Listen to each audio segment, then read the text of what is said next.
Ça, c'est la volonté de Sa Majesté, hein. Il a voulu rajeunir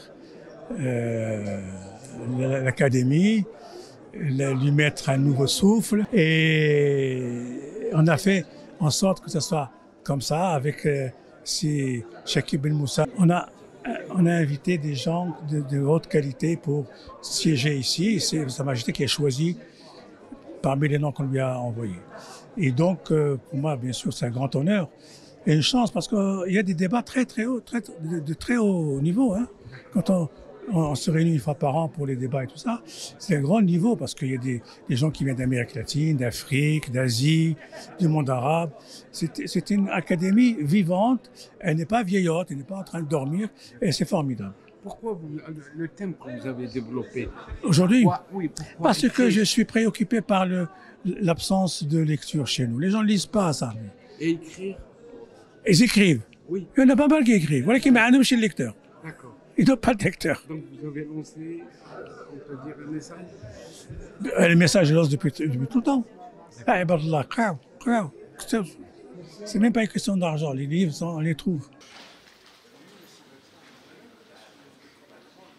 Je crois qu'on est dans une période de grandes difficultés et de transition entre le développement des technologies nouvelles, les guerres qui reprennent, les crises des démocraties.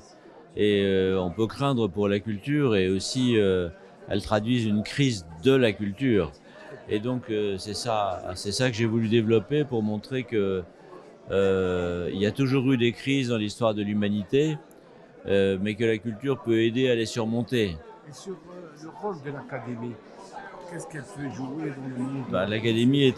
L'Académie est un lieu où on échange, on communique, et on est d'origines différentes, de pays différents, de religions différentes, de cultures différentes.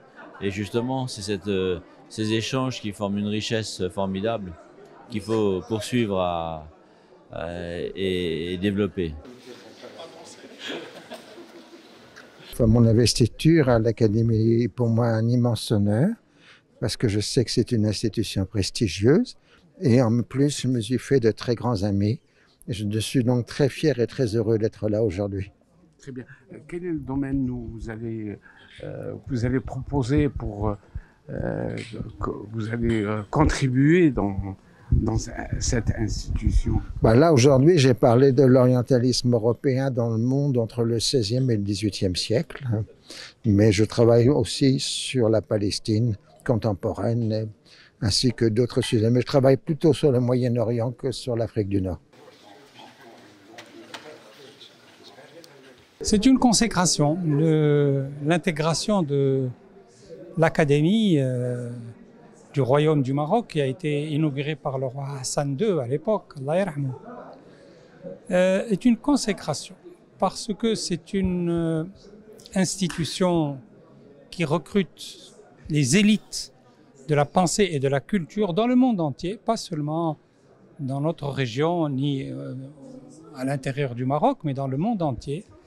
Et ça consacre donc des carrières, ça consacre des activités de pensée, de l'activité intellectuelle.